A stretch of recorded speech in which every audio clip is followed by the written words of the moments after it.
Today, we will introduce corporate accounting.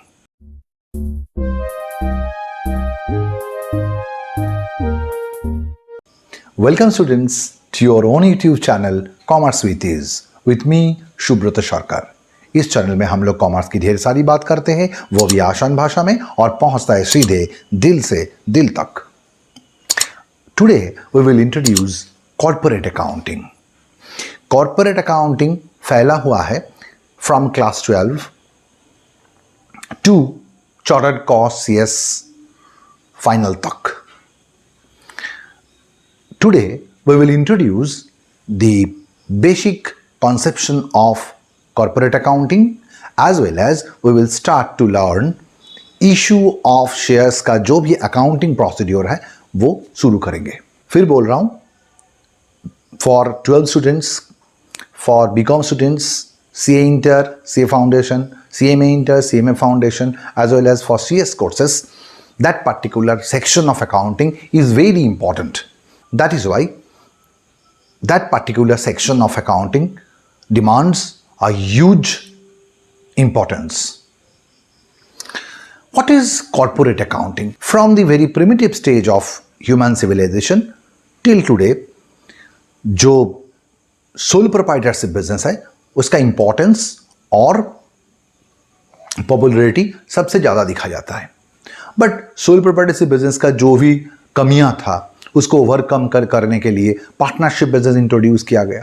फिर partnership business का भी बहुत सारा कमियां आ गया, जैसे कि if we want to start a steel plant which need a huge capital investment of मानो 50,000 crores, that huge amount of capital cannot be supplied by 3, 4, 5, 6, 7, 8 partners.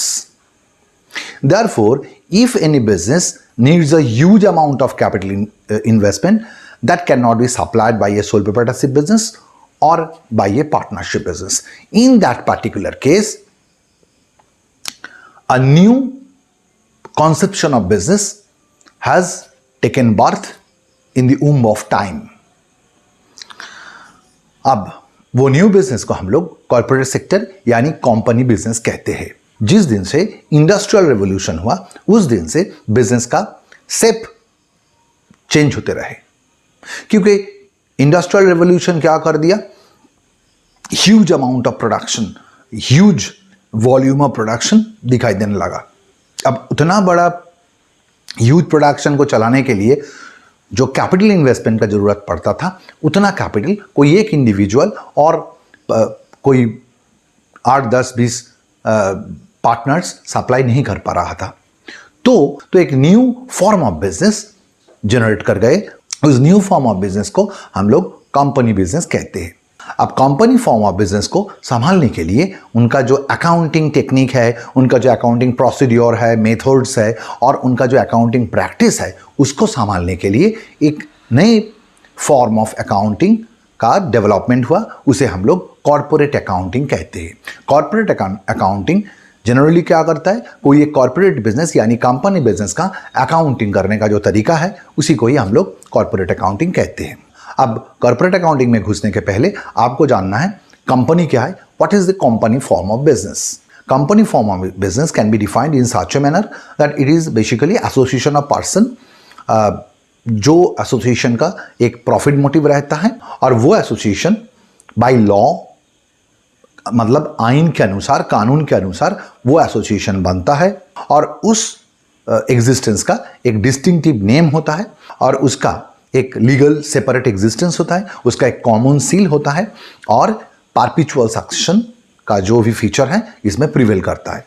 India में 2013 कंपनी एक्ट की सेक्शन अंडर सेक्शन 2 सबसेक्शन 20 इसके अनुसार एक company का, एक corporate form का, एक कंपनी का डेफिनेशन दिया गया। उसमें क्या बोला गया, इस एक्ट में बोला गया, अगर कोई organization is incorporated under that law, यानी 2013 कंपनी एक्ट के अंदर अगर कोई कंपनी इनकॉर्पोरेट होता है तो उसे कंपनी कहते हैं।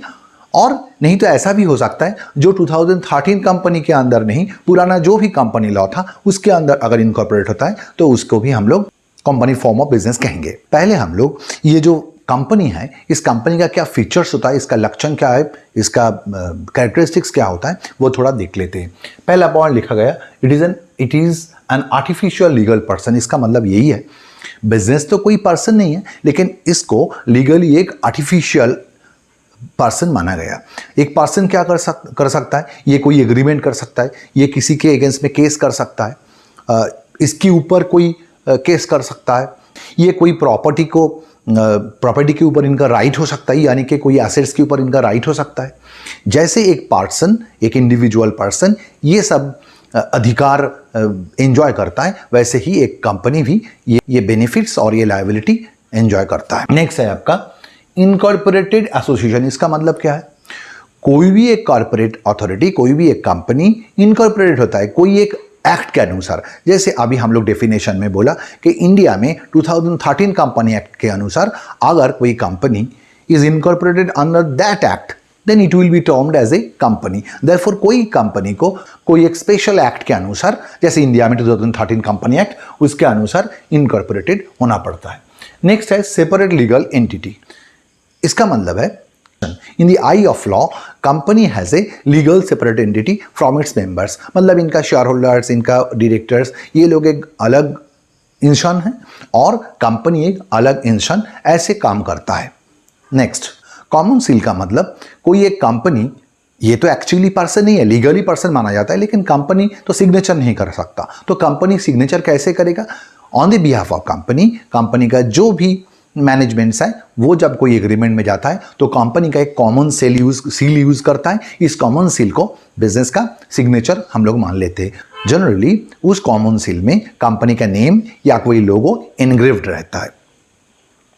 नेक्स्ट होता है आपका परपेचुअल एग्जिस्टेंस। मतलब कंपनी में number of share holder change हो सकता है, शेयर होल्डर्स आ सकता है, जा सकता है, कंपनी का डायरेक्टर्स आ सकता है, जा सकता है, लेकिन कंपनी जिंदा रहता है। मानो कोई बहुत पुराना कंपनी, जैसे कि कोका कोला कंपनी या बाटा कंपनी, ये कंपनी का जो ओनर था पहले, वो तो कब का गुजर चुके, फिर भी कंपनी चल रहा है। तो कंपनी का डायरेक्टर्स चेंज हो सकता है, शेयर होल्डर्स चेंज हो सकता है, लेकिन कंपनी चलता रहेगा। इसे हम लोग परपेचुअल एग्जिस्टेंस कहते हैं कंपनी का। नेक्स्ट पॉइंट है आपका लिमिटेड लायबिलिटी। लिमिटेड लायबिलिटी मतलब क्या है, सोल प्रोप्राइटरशिप बिजनेस या पार्टनरशिप बिजनेस में हम लोग जनरली लिमिटेड लायबिलिटी की कॉन्सेप्शन को कोई अहमियत नहीं देते, इसको एक्सेप्ट नहीं करते। लिमिटेड लायबिलिटी मतलब ओनर का लायबिलिटी कुछ हद तक लिमिटेड होता है। इसका मतलब मानो एक सोल प्रोप्राइटरशिप बिजनेस है, मेरा एक सोल प्रोप्राइटरशिप बिजनेस है, मेरा नाम है मिस्टर एक्स, और मेरा जो सोल प्रोप्राइटरशिप बिजनेस है उसका नाम है मानो सुप्रीम फर्नीचर। अब सुप्रीम फर्नीचर किसी से लोन लिया है, that sole proprietorship business, supreme furniture जिससे लोन लिया है, अगर उनका पैसा वापस नहीं दे पाएंगे तो दैट पर्सन जिससे लोन लिया गया, वो पर्सन आके I am the owner of the business mister x हमको पकड़ सकता है। लेकिन इसे हम लोग कहते हैं अनलिमिटेड लायबिलिटी। यानी कि बिजनेस लोन लिया है, मैं तो ओनर ऑफ द बिजनेस, मैंने तो लोन नहीं लिया था, फिर भी जिससे लोन लिया गया था, मेरा बिजनेस जिससे लोन लिया था, वो आदमी आके हमसे पैसा वसूल कर सकता है अगर मेरा बिजनेस उनका पैसा नहीं दे पाए तो। बट लिमिटेड लायबिलिटी का मतलब, मानो I am a share holder of Tata company, Tata steel का, टिस्को का मैंने शेयर खरीदा है। अब टाटा कंपनी यानी टिस्को अगर किसी से लोन लेगा और वो लोन ठीक समय के अंदर अगर वापस नहीं कर पाए, तो ऐसा नहीं हो सकता कि आप जिसने टिस्को कंपनी को लोन दिए हो वो आके इंडिविजुअली मुझसे पैसा मांगेगा कि आप भी एक शेयर होल्डर हो, कंपनी का ओनर हो, आप मेरा पैसा वापस करो। मतलब company is legally responsible for paying of its liabilities, owners are not responsible. यहां पर ओनर का लायबिलिटी कितना तक है, जितना उस कंपनी का शेयर में हमने पैसा लगाया है उतना ही मेरा लायबिलिटी बनता है, उससे ज़्यादा लायबिलिटी मेरा नहीं बनता। इसे हम लोग लिमिटेड लायबिलिटी कहते हैं। नेक्स्ट पॉइंट है आपका ट्रांसफरेबल शेयर्स। अब you know that ownership of the company are subdivided into shares. अब दो शेयर्स, जो लोग ये शेयर खरीदता है उसे शेयर होल्डर कहते हैं। अगर उस शेयर होल्डर चाहे तो इजीली उस शेयर्स को, यानी कंपनी का जो ओनरशिप है, उस ओनरशिप को ट्रांसफर करते हैं। वो कैसे करते हैं वो बाद में सीखेंगे। नेक्स्ट पॉइंट है आपका डेलीगेटेड मैनेजमेंट। इसका मतलब है share holders are the owner of the company, but business तो शेयर होल्डर्स लोग नहीं चलाता है। कौन चलाता है? There are certain delegated managers, उन लोगों को रेस्पॉन्सिबिलिटी दिया जाता है कि आप बिजनेस को चलाओ। तो कंपनी का जो भी मैनेजर्स या डायरेक्टर्स होता है, they are called delegated representatives. Share holders हो सकता है they are the owners, but they will not conduct the day-to-day performance, day-to-day activities of the business. Next point है आपका separation of ownership, separation of ownership and management। ये बहुत interesting point है। जो point यहाँ पर हम लोगों ने बोला था डेलीगेटेड मैनेजमेंट, उसी का एक फॉलो अप है ये। देखो, कंपनी के share holders are the owner of the company, but they are not responsible for day-to-day performance of the business. That is why we say that in a corporate sector ownership अलग है। We are the owners of the company, we are the shareholders. But क्या हर share holder business का day to day activities perform करता है? Day to day activities में टांग अड़ाता है? जो लोग करता है उसे हम लोग मैनेजमेंट कहते हैं। मैनेजमेंट और owners are different here. These are the certain features of a company. Now we will introduce the basic concept of share. Share किसे कहते हैं? देखो, जो भी कॉमन पीपल है उन लोगों ने शेयर टर्मिनोलॉजी सुना है, शेयर मार्केट, शेयर का ओनर। अब यहां पर शेयर का मतलब क्या है? कंपनी अकाउंट्स में शेयर का मतलब क्या होता है? देखो बच्चों, share is the smallest unit of the ownership of a company. अब वो क्या है? मानो ह्यूमन बॉडी, ह्यूमन बॉडी में जो स्मॉलेस्ट यूनिट होता है, एक ह्यूमन बॉडी बनने का जो स्मॉलेस्ट यूनिट होता है वो क्या है? Body cells. मानो कोई एक बिल्डिंग बना रहे हो तो उसका स्मॉलेस्ट यूनिट क्या है? हम कह सकते हैं कि ईंटा जो है, हर एक bricks are the smallest unit of a building. इन साचे हुए कोई कंपनी का जो कैपिटल होता है उसका जो स्मॉलेस्ट यूनिट होता है, यानी सबसे छोटा यूनिट जो होता है, अंश जो होता है, उसे हम लोग शेयर कहते हैं। एक एग्जांपल से बोलते हैं, मानो I am a promoter of a company. आप प्रोमोटर किसे कहते हैं? जो बिजनेस शुरू करते हैं, जो बिजनेस स्टार्ट करते हैं। मानो I want to start a steel company. उस स्टील कंपनी का नाम लेते हैं हम, मानो SS steel, SS steel company. अब इस कंपनी का मानो हमने कैपिटल असेसमेंट किया, हमने असेसमेंट करने के बाद हमको लगा कि इस कंपनी को बनाने में हमको 50,000 करोड़, कितना फंड लगेगा? 50,000 करोड़, इतना फंड लगेगा। अब now I am a rich person, I have a fund of 5,000 crore, या मानो 10,000 करोड़। मेरे पास 10,000 करोड़, 10,000 करोड़ है। अब बाकी जो 40,000 करोड़ लगेगा, ये कहां से मिलेगा हमको? अगर 1 लाख, 10 लाख, 20 लाख, 2 करोड़ लगता तो हमने 4-5 पार्टनर ले लेते बिजनेस में। लेकिन it is not a matter of joke. आपको कितना लगेगा? और 40,000 करोड़ लगेगा। इस 40,000 करोड़ को हम लोग कैसे उठाएंगे? कहां से मिलेगा इतना पैसा? In such a case, company form of business can only arrange such a huge amount of capital. कैसे? मानो हमको फिर कितना लगेगा? 40,000 करोड़ लगेगा। अब इतना ह्यूज अमाउंट ऑफ कैपिटल कहां से मिलेगा हमको? तो मैंने क्या किया, अपना जो कैपिटल है उसको बहुत छोटा छोटा अंश में, स्मॉल यूनिट्स में डिवाइड कर दिया। मानो अपना जो कैपिटल था उसको हर एक स्मॉल यूनिट्स ऑफ ₹10 में डिवाइड कर डाला। यानी कि कितना हुआ? 4,000 करोड़। 4,000 करोड़ स्मॉल यूनिट्स में डिवाइड कर दिया। हर एक स्मॉल यूनिट का वैल्यू हो गया ₹10। इस ₹10 को हम लोग फेस वैल्यू कहते हैं। इसे हम लोग फेस वैल्यू कहते हैं, दैट ₹10 को। अब मैंने प्राइमरी मार्केट में, यानी जो भी कॉमन पीपल है जो इन्वेस्ट करना चाहता है बिजनेस में, उन लोगों से बात किया। कैसे बात किया?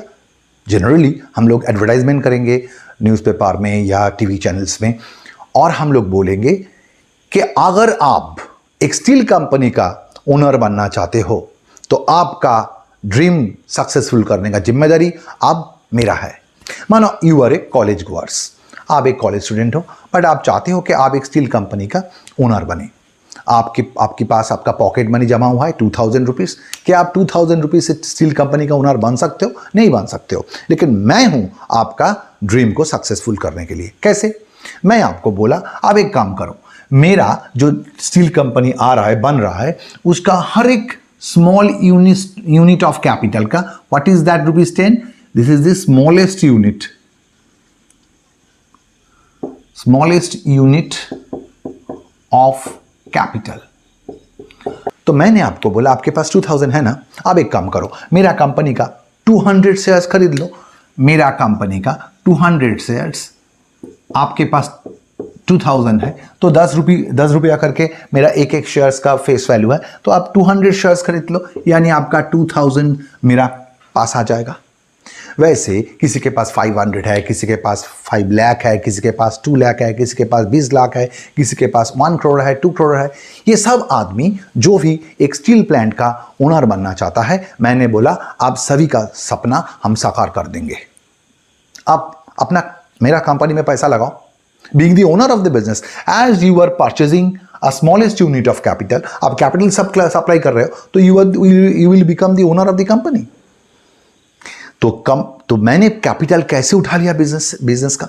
इतना ह्यूज कैपिटल, कोई एक आदमी पैसा नहीं दिया, बहुत सारा आदमी, मानो लाखों आदमी। किसी ने 1000, किसी ने 10,000, किसी ने 1 लाख, किसी ने 10 लाख, किसी ने 1 करोड़, किसी ने 100 करोड़, किसी ने 50 करोड़, ऐसा मेरा बिजनेस में लगा दिया। अब लाखों आदमी अगर इतना इन्वेस्टमेंट करेगा तो आसानी से मेरे पास 40,000 करोड़ आ जाएगा। तो शेयर क्या है? Share is the smallest unit of capital.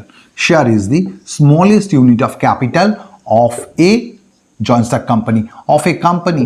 Company का कैपिटल को हम लोग जो छोटा छोटा यूनिट में डिवाइड कर देते हैं उसे हम लोग शेयर कहते हैं। अब शेयर दो तरीके का होता है, एक तो है आपका इक्विटी शेयर्स और दूसरा है प्रेफरेंस शेयर। कंपनी चाहे तो सिर्फ इक्विटी शेयर इशू कर सकते हैं, कोई प्रेफरेंस शेयर इशू करने का जरूरत नहीं है, नहीं तो 2 तरीके का शेयर भी इशू कर सकता है, लेकिन सिर्फ प्रेफरेंस शेयर इशू नहीं कर सकता। Equity share must be there because equity shareholders are the real owner of the company. They have the voting rights in the AGM and they are the real owner of the company.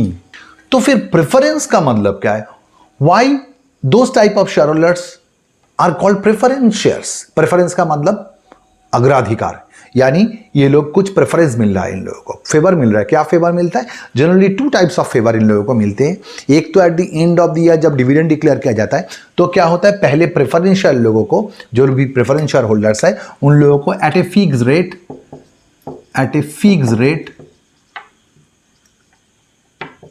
Dividend दे दिया जाता है, और इन लोगों को dividend देने के बाद जो पैसा बचता है, जो प्रॉफिट का अंश रह जाता है, उसे हम लोग इक्विटी शेयर होल्डर लोगों के बीच बंटवारा कर देते हैं। But they are the real owner. इन्हीं लोग एनुअल जनरल मीटिंग में अपना वोट दे सकता है, they have the voting right, और इन्हीं लोग ultimately decision maker of the company होता है।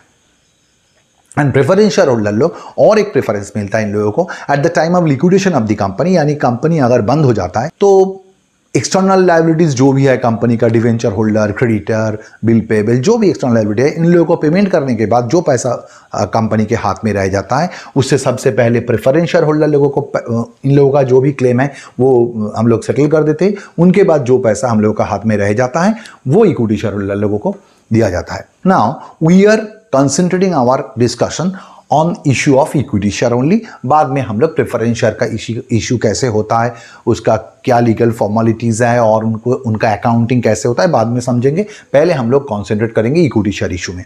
अब एक कंपनी इक्विटी शेयर कब इशू करता है? Generally eight the beginning of the operation, यानी एक कंपनी, हम लोग इनकॉर्पोरेशन हुआ है कंपनी का, कंपनी रजिस्टर को एप्लीकेशन किया था, उसके बाद कंपनी का रजिस्ट्रेशन हुआ, कंपनी अब शेयर इशू करने जा रहा है। At the beginning of the company, a company can issue equity shares to raise its required capital. और इशू बाद में भी हो सकता है। कंपनी एक बार शेयर इशू करके कैपिटल नहीं उठा लेता, हो सकता है 10 साल काम करने के बाद कंपनी देखा कि हमको एक्सपेंशन में जाना है, हमको और कैपिटल का जरूरत है, तो कंपनी फिर इक्विटी शेयर इशू करके कैपिटल रेज कर सकता है। Now we will discuss various types of share issue. Share issue कितना तरीका का हो सकता है? जनरली जो ज़्यादा पॉपुलर है उसे कहते हैं पब्लिक ऑफर। अब पब्लिक ऑफर का मतलब कंपनी डायरेक्टली प्राइमरी मार्केट में अपना शेयर इशू करते हैं टू आवर इन्वेस्टर्स। जो इन्वेस्टर्स कौन है? आप हो सकते हो, दूसरा कोई भी हो सकता है। जो द पर्सन और institution who is interested in purchasing shares of my company may be the shareholders. Now public offer का मतलब फिर क्या होता है? कंपनी पब्लिक से, आम इंसान से, आम आदमी से जो शेयर इशू करके जो पैसा उठाता है उसे पब्लिक ऑफर कहते हैं। नेक्स्ट होता है प्राइवेट प्लेसमेंट।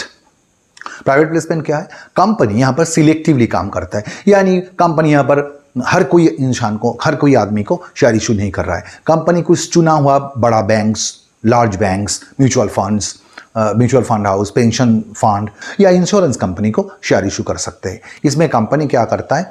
अपना चॉइस के अनुसार वो जिसको चाहते हैं उसे शेयर इशू करते हैं। कोई पब्लिक को ओपन ऑफर नहीं किया जाता है। नेक्स्ट होता है राइट इशू। राइट इशू मतलब कंपनी का जो एग्जिस्टिंग शेयर होल्डर्स है उन्हीं को पैसा के अगेंस्ट में, यानी उन लोगों से फंड लिया जाता है, उन लोगों को फिर से शेयर इशू किया जाता है। नेक्स्ट होता है bonus issue. Bonus issue generally क्या होता है? कंपनी का जो एग्जिस्टिंग शेयर होल्डर्स लोग हैं उन लोगों को free of cost share issue किया जाता है। राइट इशू में क्या होता है? कंपनी पैसा के अगेंस्ट में एग्जिस्टिंग शेयर होल्डर लोगों को शेयर देता है। लेकिन बोनस इशू में क्या होता है? बोनस इशू में कंपनी जनरली पैसा ना लेते हुए शेयर इशू करते हैं। Right now we are discussing about public issue of shares. Public issue of shares का मतलब you are issuing your shares to the public. Public मतलब आम आदमी। जनरली जब एक कंपनी उनका इनिशियल पब्लिक ऑफर, जो भी इनिशियली जो शेयर इशू करता है, initial public offer primary market में करते हैं। प्राइमरी मार्केट का कॉन्स्टिट्यूएंट्स कौन है? आप हो, मैं हूं, कोई भी आम इंसान है, कोई बैंक्स हो सकता है, कोई पेंशन फंड हो सकता है, कोई म्यूचुअल फंड कंपनीज हो सकता है। Those all are the constituents of primary market. Company क्या करता है? इन सभी को ऑफर करता है कि आप चाहो तो अपना कंपनी का शेयर खरीद सकते हो। इसे हम लोग पब्लिक इशू ऑफ शेयर्स कहते हैं। नेक्स्ट हम लोग सीखेंगे methods of pricing public issues. इसका मतलब है हम लोग जब पब्लिक इशू करते हैं तो जनरली उनका जो इशू हो रहा है उनका प्राइस का फिक्सेशन कैसे होता है। एक तो है फिक्स प्राइस। फिक्स प्राइस मतलब कंपनी ने बोला मेरा 10 रुपीज़ का एक फेस वैल्यू का शेयर है 10 रुपीज़ करके, मैं चाहता हूं कि इसे 15 रुपीज़ में बेचे। 5 रुपीज़ प्रीमियम है, ज़्यादा जो ले रहा है 10 रुपीज़ फेस वैल्यू है शेयर का, लेकिन कंपनी कितना में शेयर इशू कर रहा है? 15 रुपीज़ में। तो ये है आपका फिक्स प्राइस। फिक्स मतलब कंपनी बोल देता है हम मेरा कंपनी का शेयर अगर आप खरीदना चाहते हो तो 15 रुपीज़ करके ही आपको खरीदना है। और एक मेथड्स ऑफ शेयर इशू हो सकता है, उसे हम लोग कहते हैं बुक बिल्डिंग मेथड। उसमें क्या होता है? कंपनी शेयर इशू करने का समय एक रेंज बोल देता है। मानो कंपनी ने शेयर इशू करने का समय बोला कि मेरा 10 रुपीज़ फेस वैल्यू वाला शेयर का प्राइस रेंज होता है ₹12 to ₹20। इसका मतलब ये होता है कि आप अगर चाहो तो इसके अंदर कोई भी प्राइस में कोट कर सकते हो, ऑफर कर सकते हो। आप यू आर एन इन्वेस्टर, आप मेरा कंपनी में पैसा लगाना चाहते हो, मैं आपको एक प्राइस रेंज दे देते हैं। आपको क्या करना है? इस प्राइस रेंज के अंदर अप्लाई करना है। आप 15 रुपीज़, 16 रुपीज़, कोई भी प्राइस आपको जो सही लगी, इस कंपनी, मेरा कंपनी का शेयर का भाव इतना होना चाहिए, जो आपको सही लगे उस प्राइस में आप शेयर को खरीदने के लिए मेरे पास एप्लीकेशन कर सकते हो। नेक्स्ट हम लोग सीखेंगे प्रोसीड्योर ऑफ पब्लिक इशू। ये जो पब्लिक इशू कंपनी करता है प्राइमरी मार्केट से पैसा उठाने के लिए, कैपिटल रेज करने के लिए, इसमें क्या क्या स्टेप्स फॉलो करना पड़ता है। Generally before a public issue company has to issue its prospectus. Step 1, सबसे पहले क्या करना पड़ता है? Issue of prospectus. तो प्रॉस्पेक्टस क्या है? देखो इसकी जो भी नाम है उसी से मतलब निकल के आ रहा है। प्रॉस्पेक्टस यानी जो पेपर्स, जो डॉक्यूमेंट्स कंपनी की प्रॉस्पेक्ट के बारे में, फ्यूचर प्रॉस्पेक्ट के बारे में एक दिशा देते हैं, एक डायरेक्शन देते हैं टू दी फ्यूचर इन्वेस्टर्स, जो मेरा कंपनी में पैसा लगाना चाहते हैं उनको कंपनी के अच्छाई बुराई, कंपनी का जो भी रिक्विजिट डॉक्यूमेंट्स है, कंपनी का जो भी फाइनल अकाउंट्स प्रिपेयर किया गया, जो भी रिक्विजिट इंफॉर्मेशन है वो सब इसमें, इस प्रॉस्पेक्टस में लिखा रहता है। जो मेरा प्रॉस्पेक्टिव इन्वेस्टर है वो क्या करता है? प्रॉस्पेक्टस पढ़ के कंपनी का पास्ट, प्रेजेंट एंड फ्यूचर के बारे में डिसीजन ले सकता है, इसलिए प्रॉस्पेक्टस इशू किया जाता है। लेकिन प्रॉस्पेक्टस इशू करने के पहले कंपनी को एक काम करना पड़ता है, वो ये है, a copy of that prospectus is to be submitted to the SEBI. SEBI का मतलब securities exchange board of India, ये एक रेगुलेटरी बॉडी है। ये क्या करता है, ये जो प्रॉस्पेक्टस सेबी को इशू किया, सेबी को सबमिट किया जाता है, सेबी उसको पढ़ के देखता है। Why such prospectus is being issued to SEBI, submitted to SEBI? Because SEBI has to observe it. SEBI का जो फंक्शन है इसमें, उसमें लिखा गया SEBI will observe it. SEBI इसको देखेगा, पढ़ेगा, देखेगा कंपनी जो बोल रहा है ये सही है कि नहीं। अब उसके बाद कंपनी क्या करते हैं, प्रॉस्पेक्टस इशू हो गया, SEBI के पास भी भेज दिया गया और आम इंसान के पास भी इसे डिस्ट्रीब्यूट कर दिया गया कि आप मेरा प्रॉस्पेक्टस पढ़ो और कंपनी का जो भी फ्यूचर प्रॉस्पेक्ट है उसके बारे में जानो। कंपनी का काल, आज और आने वाला काल, इनके बारे में एक क्लियर पिक्चर कंपनी देने का कोशिश करता है to the prospective investors. Next हम लोग क्या करते हैं, एप्लीकेशन। नेक्स्ट स्टेप हो जाता है आपका एप्लीकेशन, यानी इसके बाद कंपनी बोलता है कि आपने तो मेरा प्रॉस्पेक्टस पढ़ लिया, अब अगर आप चाहो तो मेरा कंपनी की शेयर खरीदने के लिए आप अप्लाई कर सकते हो। You can apply. कैसे अप्लाई होता है, पहले ज़माने में क्या होता था, कंपनी का ऐसे हार्ड कॉपी होता था, आपको कोई ब्रोकर फॉर्म से वो हार्ड कॉपी लाना पड़ता था, उसको फिलअप करके आपका नेम, बैंक डिटेल्स, आपका आप कितना शेयर्स खरीदना चाहते हो, उसके साथ आपका एक चेक अटैच करके आपको डिपॉजिट करने देना पड़ता था। लेकिन अभी तो पूरा सिस्टम ही बदल गया। अब क्या होता है, आपको ऑनलाइन सबमिशन एप्लीकेशन सबमिट करना पड़ता है। कंपनी का वेबसाइट में डिटेल मिल जाएगा आपको, वहाँ फॉर्म भी आपको डाउनलोड नहीं करना पड़ता। अब ऑनलाइन सबमिशन कर दोगे आपका एप्लीकेशन और आपका बैंक डिटेल दे दोगे, कंपनी आपका बैंक अकाउंट से पैसा काट लेगा। नेक्स्ट होता है अलॉटमेंट। अलॉटमेंट का मतलब, अब एप्लीकेशन तो कंपनी के पास जमा हो गया, now board of directors will take a very important decision कि मैं शेयर्स किसको अलॉट करूं। मानो मेरा कंपनी, आसान एग्जांपल देता हूं, 10,000 शेयर्स इशू कर रहा था, लेकिन एप्लीकेशन जमा हो गया 15,000, तो कंपनी क्या सभी को शेयर दे देगा? मेरे पास 10,000 शेयर्स है, एप्लीकेशन जमा हुआ 15,000, तो मैंने कैसे 15,000 जो भी एप्लीकेंट है उन लोगों को सेटिस्फाई कैसे करूं? मेरे पास तो 10,000 शेयर्स है। तो बोर्ड ऑफ डायरेक्टर्स को डिसीजन लेना पड़ता है कि इन लोगों को मैं शेयर्स अलॉट करेंगे। उसके बाद क्या करते हैं कंपनी, कॉल करते हैं। अब कॉल क्या है, शेयर अलॉटमेंट के बाद कंपनी क्या करता है, बाकी जो भी पैसा कैपिटल का उठाना बाकी है, मानो कि कंपनी आपसे 10 रुपीज़ मांगा है या 15 रुपीज़ मांगा है आपसे, तो कंपनी आपसे ऑलरेडी 8 रुपीज़ ले लिया, तो बाकी जो भी पड़ा हुआ है वो कॉल्स के जरिए कंपनी आपसे बाद में मांग लेते हैं। अब these are the basic procedure of public issue, लेकिन कंपनी को और भी कुछ फॉर्मेलिटीज पूरा करना पड़ता है in the process of issuing share. आपने जो शेयर्स इशू कर रहे हो उसको कोई भी एक नेशन वाइड फैला हुआ स्टॉक एक्सचेंज में एनलिस्टेड करने का, लिस्टिंग करने का जो भी फॉर्मेलिटीज है वो आपको पूरा करना पड़ेगा।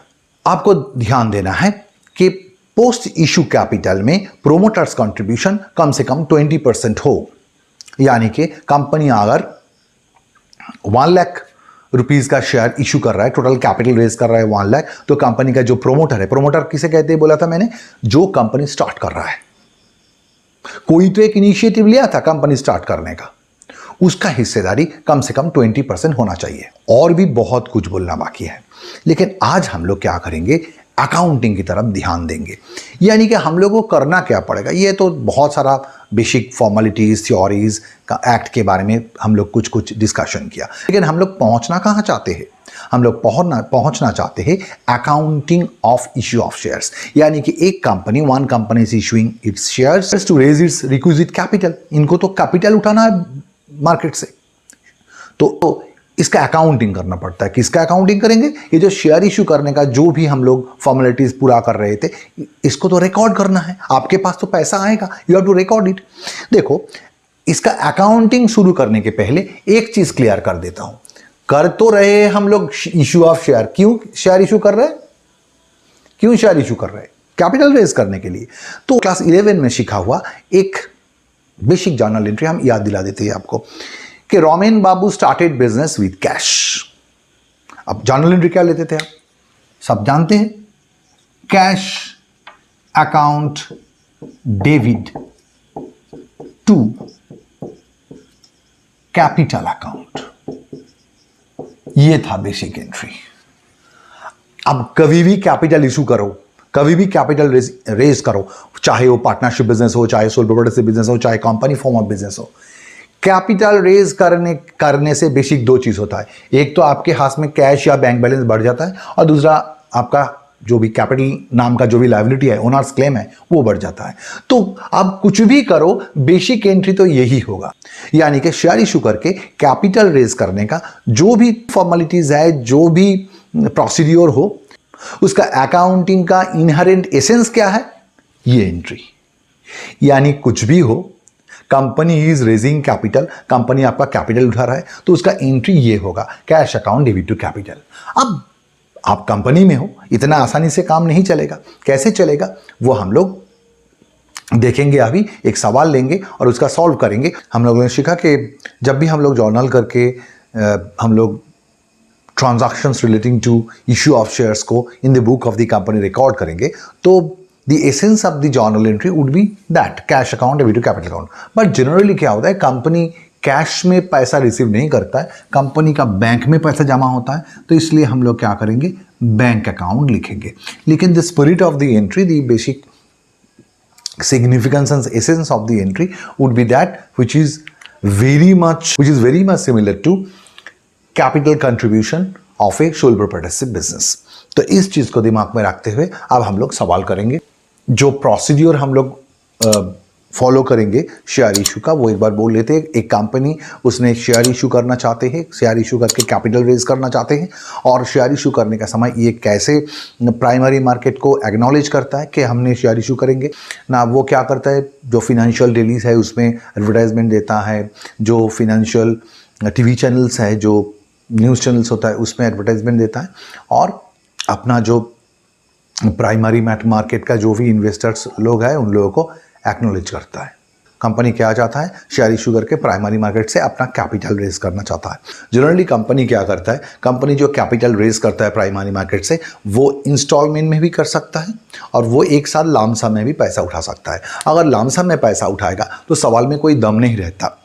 जनरली एग्जाम में जो सवाल देता है उसमें एक इंस्टॉलमेंट में यानी लमसम में पूरा पैसा एक साथ नहीं उठा लेता है। उसमें क्या करता है, उसमें कंपनी बहुत सारा इंस्टॉलमेंट में पैसा उठाता है। हर एक इंस्टॉलमेंट्स को हम लोग अलग अलग नाम से पहचानते हैं। जैसे पहला जो इंस्टॉलमेंट होता है उसे हम लोग शेयर एप्लीकेशन कहते हैं। सेकेंड जो इंस्टॉलमेंट में कंपनी पैसा मांगता है उसे शेयर अलॉटमेंट कहते हैं। थर्ड इंस्टॉलमेंट को शेयर फास्ट कॉल। वैसे ही share second call, third call, fourth call हो सकता है। एग्जाम में जनरली ज़्यादा से ज़्यादा 4 कॉल्स रहता है, 4 इंस्टॉलमेंट्स रहता है, और हर एक इंस्टॉलमेंट्स का हम लोग अलग अलग नेम यूज़ करते हैं। कंपनी उसका प्रॉस्पेक्टस में बोल देता है कि अर्लीस्ट क्लोजिंग डेट क्या है, यानी कि अगर आप मेरा कंपनी का शेयर खरीदना चाहते हो तो क्या करोगे, आप उस अर्लीस्ट क्लोजिंग डेट के अंदर एप्लीकेशन भरना है आपको। मतलब अगर आप एग्जामिनेशन फॉर्म जब फिलअप करते हो तो क्या करते हो, कोई स्कूल कोई कॉलेज में अगर आप एडमिशन लेने जाते हो वहाँ पर भी एक कट ऑफ डेट रहता है। उस कट ऑफ डेट के अंदर आपको एप्लीकेशन भरना है। यहाँ पर भी ऐसा एक अर्लीस्ट क्लोजिंग डेट होता है। उस डेट के अंदर आप कंपनी का जो भी वेबसाइट है वहाँ जाके फॉर्म फिलअप करके, उस स्पेसिफिक फॉर्म को फिलअप करके आप एप्लीकेशन कर सकते हो कोई कंपनी का शेयर खरीदने का। अब मानो मेरा कंपनी क्या कर रहा है, 20,000 शेयर्स इशू कर रहा है और बोल देता है कि भाई एक काम करो, जो पहला इंस्टॉलमेंट आप हमसे मांग रहे हैं, we are not raising capital in a lump sum. हमने आपको बोला एक काम करो, अगर आपसे हम 10 रुपीज़ शेयर का वैल्यू है तो आप एप्लीकेशन में 2 रुपीज़ दो, अलॉटमेंट में कुछ 3 रुपीज़ दो, फास्ट कॉल में कुछ 4 रुपीज़ दो और फाइनल कॉल में 1 रुपी दो। ऐसे आपसे मांग सकता है। तो जब एप्लीकेशन में आपसे पैसा मांगा जाएगा तो आप क्या करोगे, जब फॉर्म भरोगे, आप ऑनलाइन में जाके ऑनलाइन फॉर्म सबमिशन करोगे तो आपको क्या करना है, मानो you want to purchase 1000 shares of my company, तो आप क्या करोगे, 1000 इंटू ₹2। एप्लीकेशन कितना मांगा गया आपसे, 2 रुपीज़ करके, 1000 इंटू 2 यानी 2000 का यू हैव टू पे ₹2 पर शेयर ऑन एप्लीकेशन। तो आप क्या करोगे, आपका बैंक अकाउंट का डिटेल्स दे दोगे और आपका बैंक को भी एक्नॉलेज कर दोगे, बैंक इतना फंड मेरे अकाउंट से रिलीज कर देना। अब क्या होगा, आपने तो एप्लीकेशन कर दिया, आप जैसे बहुत सारा लोग एप्लीकेशन कर दिया। अब कंपनी के पास बहुत सारा एप्लीकेशन आके जमा हुआ है। अर्लीस्ट क्लोजिंग डेट में कंपनी क्या बोलेगा, कंपनी का अकाउंटेंट को बोलेगा, अच्छा बाबू अकाउंटेंट आप एक काम करो, जाओ बैंक में जाओ और जाके बैंक से पूछ के आओ टोटल एप्लीकेशन मानी कितना जमा हुआ है। तो अकाउंटेंट बैंक में गया और पूछ के आया कितना पैसा जमा हुआ है। अब यहाँ से हम लोग अकाउंटिंग शुरू करेंगे। यहाँ से हम लोग क्या करेंगे, शेयर इशू करके जो कैपिटल रेज करने का जो भी प्रोसीड्योर है उसको रिकॉर्ड करना चालू करेंगे। Whenever we are recording transaction in the books of the company, it is to be assumed, आपको याद रखना है कि आप कौन हो। Now you are the accountant of that particular company and you are recording the transactions relating to issue of shares in the books of the company. तो सवाल को पढ़ते हैं और रिकॉर्ड करना चालू करते हैं। X company issued 20,000 equity shares of ₹10 each at a premium of ₹2 per share. The company is raising a premium of ₹2 per share. अब प्रीमियम का मतलब क्या है? आपको पार्टनरशिप अकाउंटिंग हम लोगों ने किया है। पार्टनरशिप अकाउंटिंग में देखा है कंपनी का जो गुडविल है उसके लिए न्यू पार्टनर जब एडमिटेड होता है वो क्या करता है, प्रीमियम ऑन गुडविल लाता है। New partner when he is admitted into the business, उसको क्या करना पड़ता है, प्रीमियम फॉर गुडविल लाना पड़ता है। प्रीमियम फॉर गुडविल क्या है, प्राइस फॉर द गुडविल। तो मेरा कंपनी, जो कंपनी अभी शेयर इशू कर रहा है उनका भी एक गुडविल है। तो कंपनी क्या कर रहा है, कंपनी जब शेयर इशू करेगा तो बोलेगा देखो भाई, अगर आपको अपना कंपनी का शेयर खरीदना है तो ₹10 तो आपको फेस वैल्यू देना ही पड़ेगा और उसके ऊपर ₹2 करके प्रीमियम फॉर गुडविल यानी प्राइस फॉर गुडविल आपको देना पड़ता है। अगर if you are not ready to accept my proposal, आपको ज़रूरत नहीं है कि आप मेरा कंपनी का शेयर खरीदो। अब देखो, जो कंपनी का वास्तव में इन रियलिटी कोई गुडविल नहीं है, क्या वो प्रीमियम मांग सकता है? वो प्रीमियम नहीं मांगेगा। अगर कोई big business house is now issuing equity shares, मानो रिलायंस इंडस्ट्रीज फ्रेश इशू कर रहा है, TCS फ्रेश इशू कर रहा है, तो ये लोग क्या ₹10 का जो फेस वैल्यू का शेयर है वो जब इशू करेगा क्या ₹10 में इशू करेगा? रिलायंस का मानो एक शेयर का शेयर मार्केट में प्राइस चल रहा है 2000 या 3000, तो रिलायंस क्या 3000 का शेयर आपको ₹10 में दे देगा? शेयर मार्केट में उनका शेयर का भाव चल रहा है अभी ₹3000 पर शेयर। शेयर का फेस वैल्यू कितना है? ₹10। ₹10 का शेयर का शेयर मार्केट में आज भाव चल रहा है आपका 3000। आज कंपनी शेयर इशू करेगा और आपको ₹10 में वही शेयर दे देगा। आप जाके उस शेयर को शेयर मार्केट में बेचोगे तो आपको 3000 मिल जाएगा। कंपनी ऐसा नहीं करता है। कंपनी क्या करता है, वो देखता है खुद उसका मार्केट प्राइस क्या चल रहा है और उसके अनुसार वो पैसा उठाता है। मानो एक कंपनी का शेयर मार्केट प्राइस चल रहा है ₹3000, ये शेयर मार्केट में कंपनी का। तो शेयर मार्केट क्या है, इसके लिए अलग से वीडियो बनाएंगे, फिर भी बोल देता हूँ, इसे हम लोग सेकेंडरी मार्केट कहते हैं। मानो आपने, किसी ने मेरा कंपनी का शेयर अभी खरीद लिया प्राइमरी मार्केट से, डायरेक्टली कंपनी से खरीद लिया। अब कुछ दिन बाद आप चाहते हो कि उस शेयर को बेचना चाहते हो, कहाँ बेचोगे? आपको जाके शेयर मार्केट में शेयर बेचना पड़ता है। शेयर मार्केट इसलिए हम लोग सेकेंडरी मार्केट कहते हैं। तो शेयर मार्केट में जो कंपनी अभी शेयर इशू करने गया है उसका शेयर का प्राइस चल रहा है 3000। तो he is now issuing, the company is now issuing an equity share of ₹10 each। इसका फेस वैल्यू क्या है?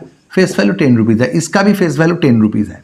तो कंपनी अगर आज आपको शेयर बेचेगा तो क्या ₹10 में बेचेगा आपको? कंपनी तब क्या करेगा, आपसे फेस वैल्यू तो लेगा और उसके साथ एक प्रीमियम फॉर गुडविल भी लेगा। प्रीमियम फॉर गुडविल क्यों बोल रहा हूँ इसको? जो कंपनी का शेयर का फेस वैल्यू है, एक्चुअल प्राइस, लिखित मूल्य कहते हैं, जो एक्चुअल प्राइस है वो ₹10, लेकिन शेयर मार्केट में उस शेयर का भाव चल रहा है 3000। इसका मतलब क्या है? इसका मतलब कंपनी का गुडविल है। कंपनी का गुडविल है इसलिए ₹10 का शेयर 3000 में शेयर मार्केट में ट्रेड हो रहा है। तो कंपनी जब शेयर इशू करेगा ₹10 तो आपसे लेगा ही, उसके साथ वो प्रीमियम भी ले लेगा। मानो उसने प्रीमियम ले लिया 2980, कुछ कम लेता है, तो आपसे टोटल मांगा गया 2990, इतना करके आपसे मांगा जाएगा। अब इस सवाल में देखो, एक्स कंपनी ने क्या किया, 20,000 इक्विटी शेयर्स इशू करने गया था। हर एक शेयर का फेस वैल्यू था ₹10 करके और कंपनी इशू करने के समय ₹2 करके ज़्यादा प्रीमियम ले रहा है।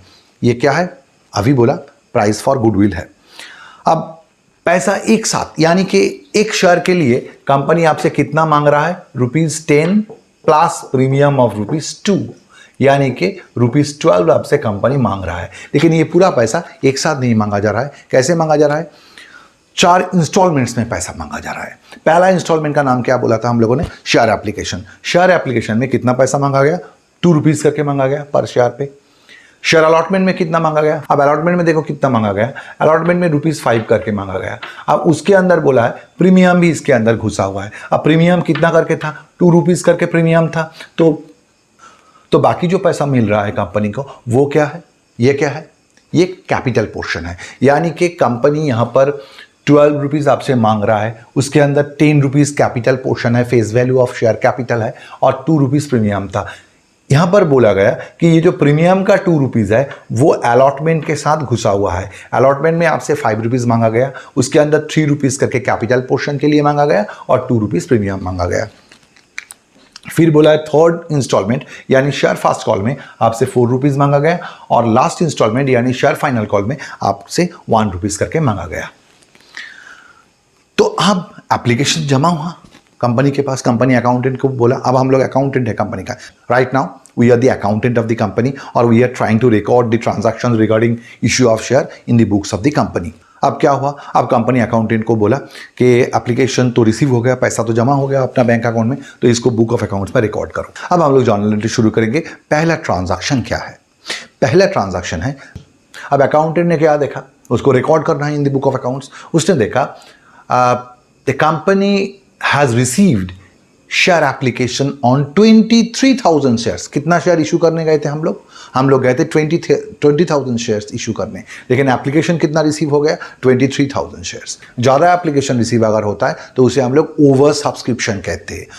We are issuing 20,000 shares. Applications are being received by us on 23,000 shares. तो जो 3,000 शेयर से ज़्यादा एप्लीकेशन रिसीव हो गया इसे हम लोग ओवर सब्सक्रिप्शन कहते हैं। और अगर उल्टा होता, यानी कि हमने 20,000 शेयर्स इशू करने गए लेकिन एप्लीकेशन रिसीव हुआ 18,000 शेयर्स में, तो उसे हम लोग अंडर सब्सक्रिप्शन कहते हैं। यहाँ पर ओवर सब्सक्रिप्शन हुआ। अब ओवर सब्सक्रिप्शन हो चाहे अंडर सब्सक्रिप्शन हो, हम लोग क्या करेंगे? अरे पैसा कितना मिला उसका रिकॉर्डिंग करेंगे। तो पहला एंट्री किस चीज़ का हो रहा है? अकाउंटेंट गया बैंक में, जाके इंफॉर्मेशन लेके आया बैंक में कितना पैसा जमा हुआ है as application, as first installment कितना पैसा जमा हुआ है।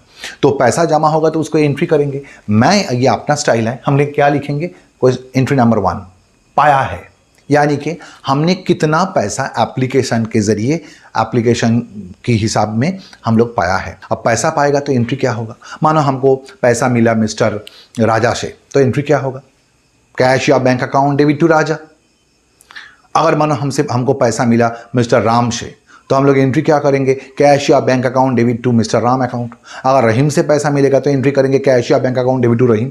यानी कि जो पर्सनल अकाउंट से हमको पैसा मिल रहा है उसको हम लोग क्रेडिट करते हैं, और कैश या बैंक जहां पैसा आके गिरता है उसको हम लोग डेबिट करते हैं। तो यहां पर भी वही करेंगे। चलो करते हैं। तो पहला एंट्री करेंगे हम लोगों का बैंक में पैसा जमा हुआ। तो पैसा जमा होगा तो हम लोग लिखेंगे बैंक अकाउंट डेबिट। कितना पैसा जमा हुआ बैंक में? हम लोगों ने 20,000 शेयर्स बेचने गए थे, बट एप्लीकेशन रिसीव हुआ 23,000 का, और एप्लीकेशन मानी था ₹2 करके। तो टोटल एप्लीकेशन कितना रिसीव हुआ हम लोगों को एप्लीकेशन रिसीव हुआ टोटल 46,000।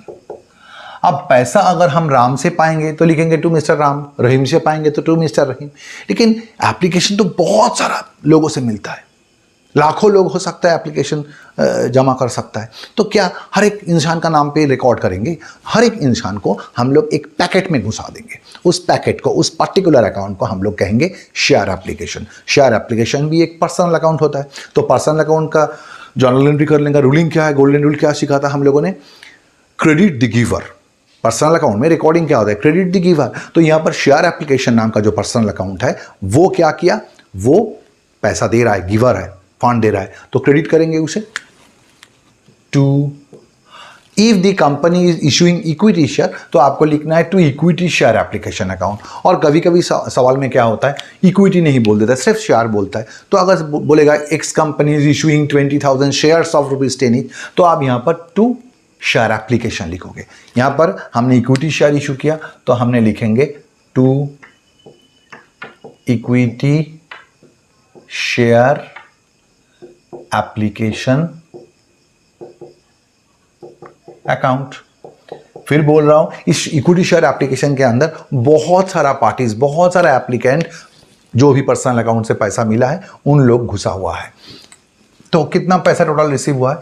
टोटल रिसीव हुआ है 46,000। हम लोग रिकॉर्ड कर देंगे 46,000, राइट।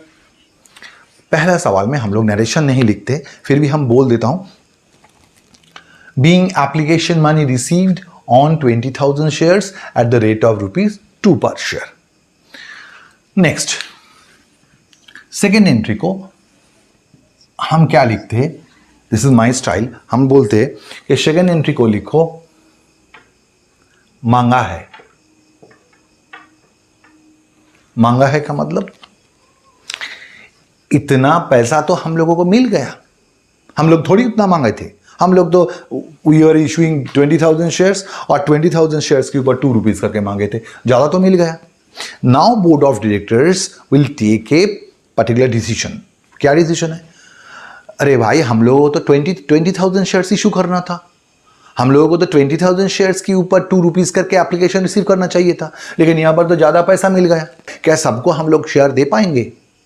हम लोग क्या करेंगे, मानो there are 2 person, one person has applied for 20,000 shares and another person has applied for 3,000 shares। जो जिसने 3,000 शेयर्स के लिए अप्लाई किया उनको बोलेंगे भाई तुम्हारा पैसा लेके घर जाओ, आई एम सॉरी, आपको हम शेयर नहीं दे पाएंगे।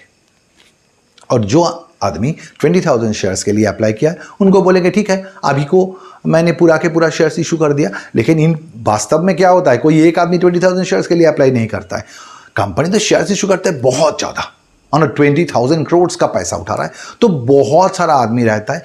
हमने एग्जाम्पल को आसान तरीके से आपको समझाने के लिए ऐसा एग्जाम्पल दिया। तो हम लोग क्या लिखेंगे, लिखा मैंने लिखा मांगा है।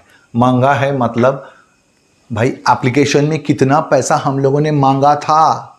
हम लोगों ने तो 20,000 के ऊपर ₹2 करके मांगा था। और पैसा क्यों मांगा था, पैसा किस लिए मांगा गया?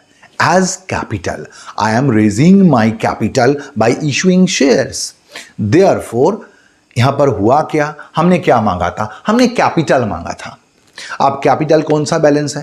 Capital is a credit balance, liability है बिजनेस का। तो कैपिटल मांगा है और कैपिटल मिल भी गया, तो जितना पैसा कैपिटल के लिए मिला उसको हम लोग क्या करेंगे, कैपिटल अकाउंट में जमा कर देंगे। कैपिटल में अगर जमा करेंगे तो कैपिटल बढ़ जाएगा, कैपिटल क्रेडिट बैलेंस है, तो उसको बढ़ाने के लिए हम लोग क्या करेंगे, कैपिटल में ट्रांसफर कर देंगे to equity share capital account. Equity share capital account में कितना पैसा जमा करेंगे हम लोग?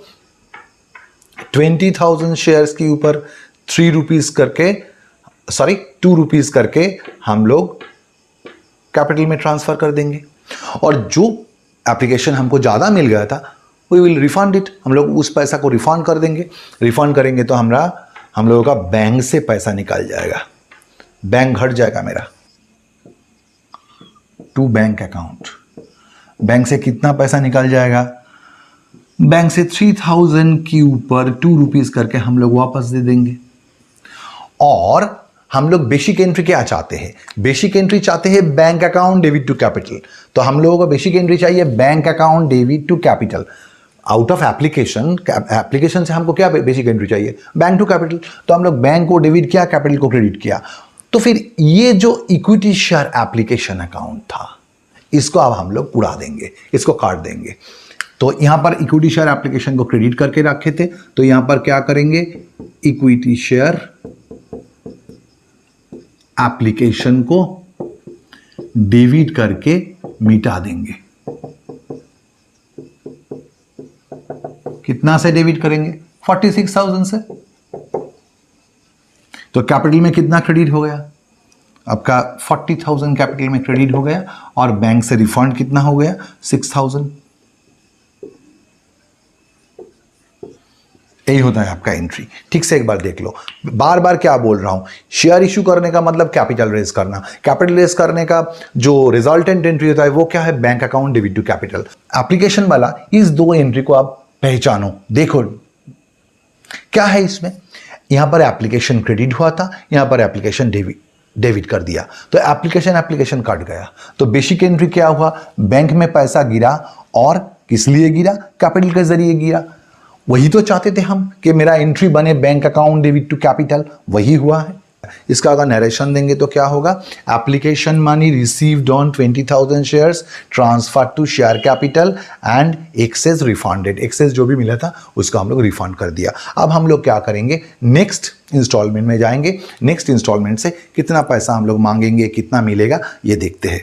नेक्स्ट हम लोग अलॉटमेंट में आ जाते हैं। ये क्या है, share allotment is the name of the second installment. Second installment क्या है, कंपनी क्या कर रहा है, अब कुछ दिन बाद बोला है कि एप्लीकेशन का पैसा मिल गया और 20,000 जो भी शेयर इशू करना था शेयर इशू कर दिया। शेयर इशू करने का मतलब क्या है, कंपनी का जो शेयर रजिस्टर बुक है उसमें जिन लोगों को मैंने शेयर इशू किया है उन लोगों का सबका नाम का रिकॉर्डिंग हो गया कि they are my shareholders right now, they are the owners of my company.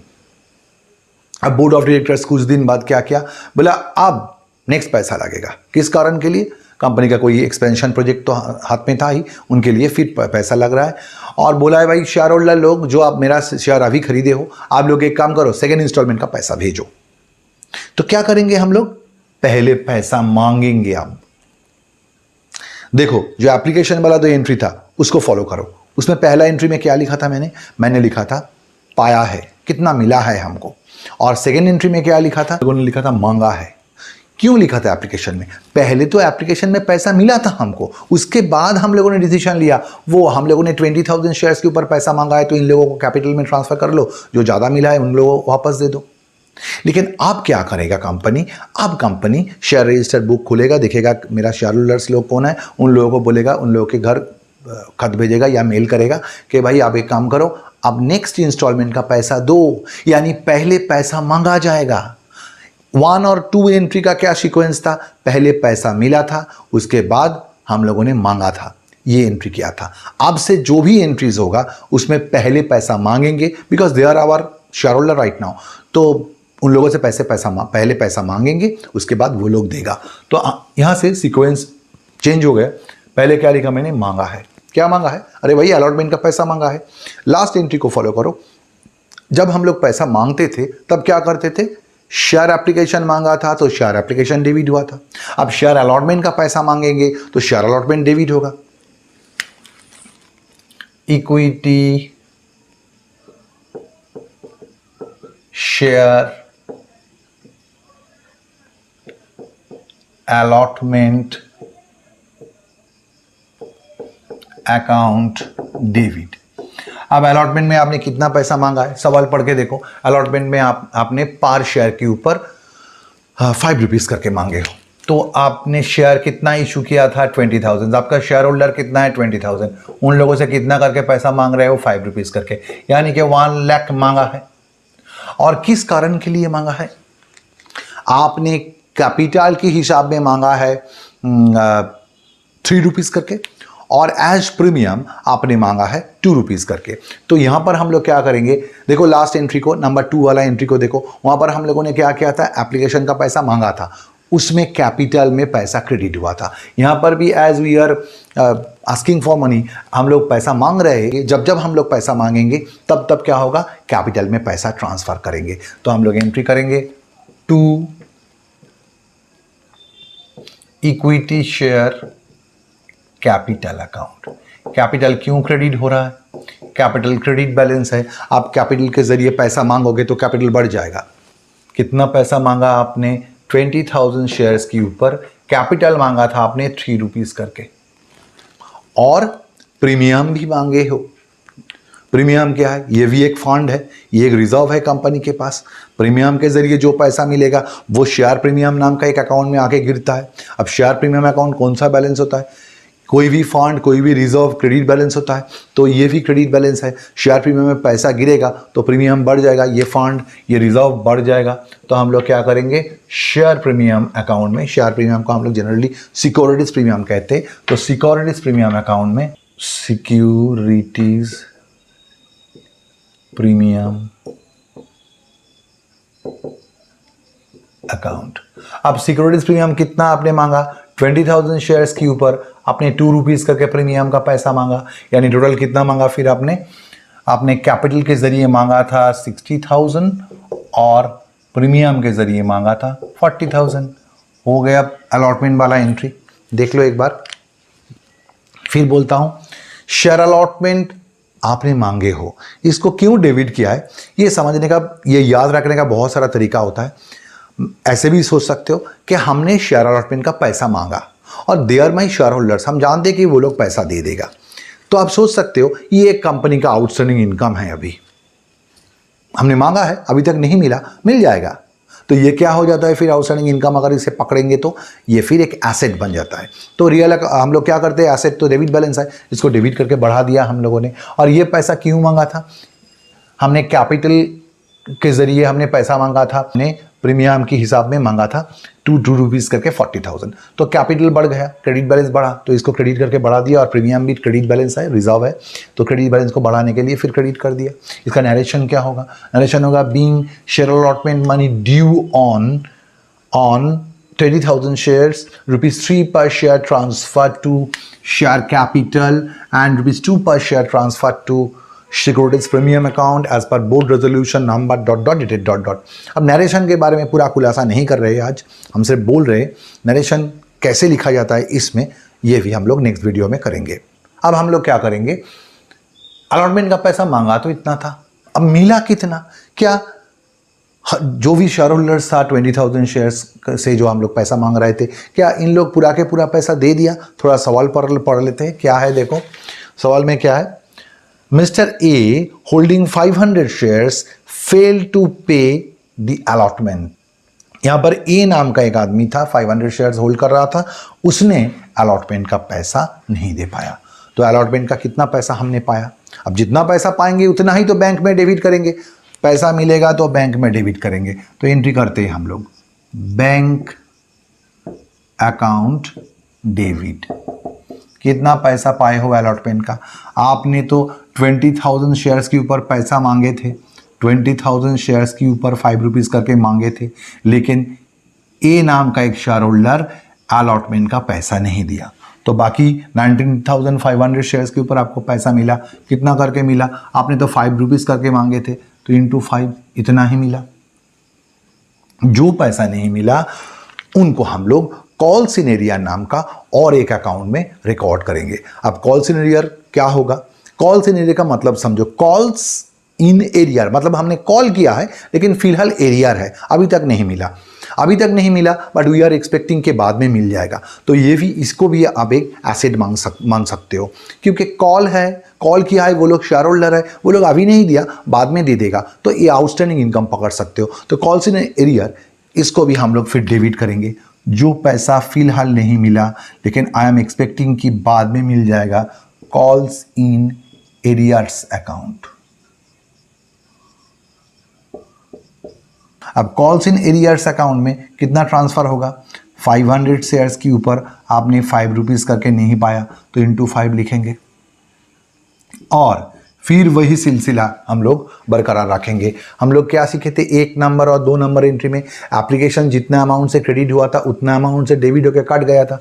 यहाँ पर भी अलॉटमेंट जितना अमाउंट से डेबिट हुआ था उसी अमाउंट से क्रेडिट होकर कट जाएगा।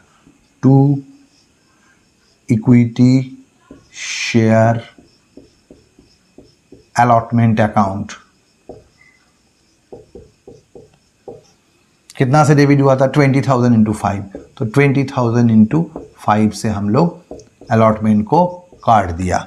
यानी फिर वही एंट्री आ गया, देखो बैंक डेबिट हुआ, कैपिटल क्रेडिट हुआ और कॉल सिनेरियर जो पैसा नहीं पाया वो डेबिट हो गया। नेट इफेक्ट वही आ रहा है, जो भी आप कर रहे हो नेट इफेक्ट वही आ रहा है, bank account debit to capital account.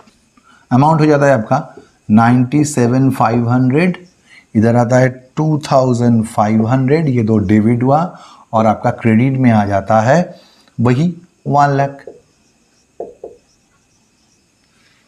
हो गया अलॉटमेंट का 2 एंट्री, देख लो एक बार। तो देखो फास्ट कॉल में क्या हुआ है, हम लोग क्या करेंगे, फिर पैसा मांगेंगे। पहला काम तो अब मांगना, कितना मांगा है, यहां पर फिर मांगा है एंट्री नंबर 5। पैसा किससे मांगते, शेयर होल्डर लोगों से।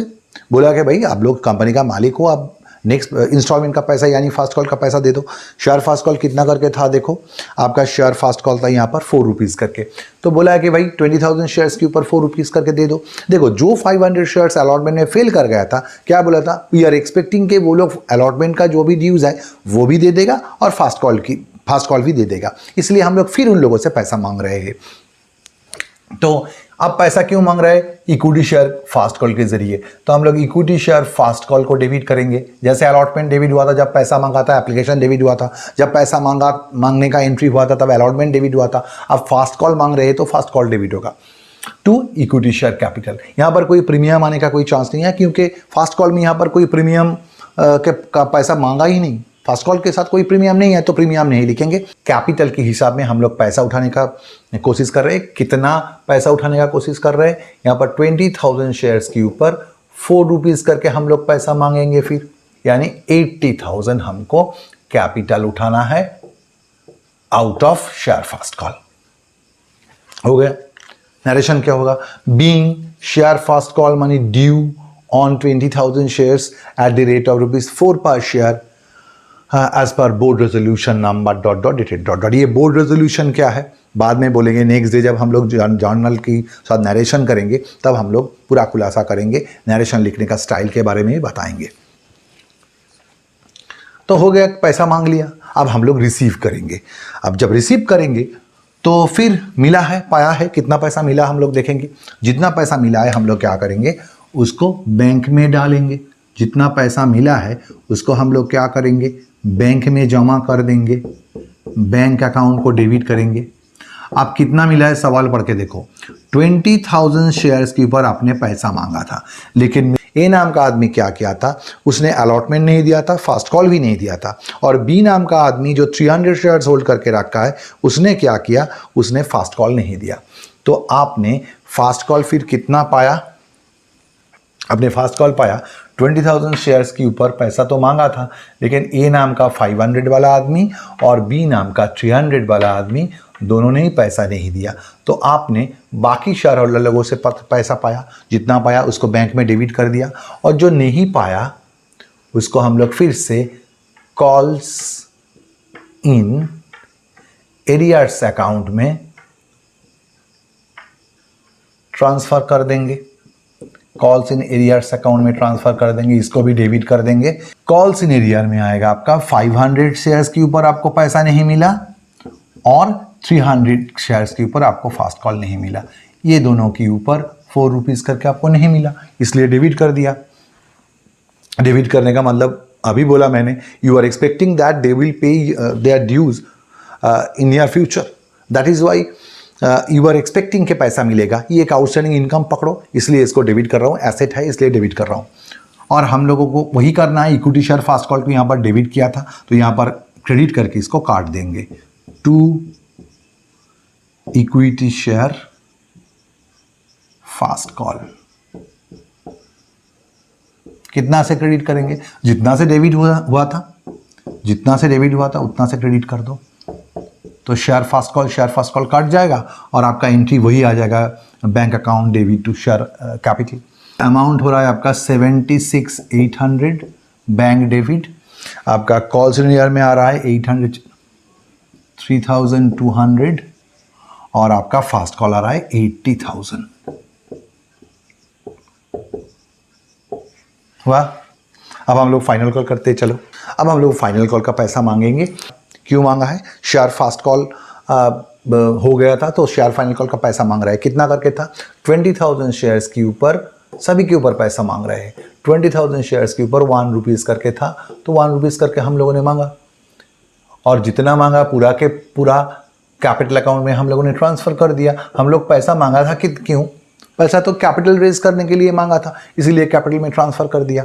अब हम लोग क्या करेंगे, देखेंगे कितना पैसा हम लोगों को मिला। अब सवाल को पढ़ो, देखो क्या हो रहा है। मिस्टर ए नाम का जो आदमी था उसने तो allotment, first call, final call तीनों ही फेल किया, तो फाइनल कॉल वो फेल कर गया। बी नाम का आदमी क्या किया था, फर्स्ट कॉल और फाइनल कॉल फेल किया था, तो बी तो फाइनल कॉल फेल कर गया। और सी नाम का आदमी ने क्या किया, सिर्फ फाइनल कॉल पे किया। तो फाइनल कॉल में टोटल हम लोगों को कितना नहीं मिला और कितना मिला, 20,000 शेयर्स के ऊपर आप पैसा मांगने गए थे, लेकिन ए नाम का होल्डर 500 शेयर्स में, 300 शेयर्स में बी नाम का होल्डर और 200 शेयर्स में आपका ये सी नाम का होल्डर पैसा नहीं दिया। बाकी पैसा हम लोगों को मिला 1 रुपये करके। अब जो नहीं मिला उसको हम लोग तो कॉल सिलेंडर में ट्रांसफर करते हैं। कितना नहीं मिला? 500 शेयर्स में पैसा नहीं मिला, 300 शेयर्स में पैसा नहीं मिला और 200 शेयर्स में पैसा नहीं मिला, तो इतना टोटल नहीं मिला। अब फाइनल कॉल को काटना है, जितना से डेबिट हुआ है उतना से क्रेडिट करके उड़ाना है। तो यहाँ पर डेबिट में था आपका 20,001, इधर भी 20,000 इंटू 1 लिख दो। तो अमाउंट होता है क्या आपका, देखो 1000 शेयर कॉल सिनेरियर में, यहाँ पर होता है आपका 19,000, यहाँ पर होता है आपका 19,000 और आपका शेयर फाइनल कॉल क्रेडिट होता है 20,000 से। नरेशन अगर लेंगे तो इसका नरेशन होगा being share final call due on 20,000 shares at the rate of ₹1 per share as per board resolution number ... और इसका नरेशन होगा being share final call received on 19,000 shares not received on 1,000 shares.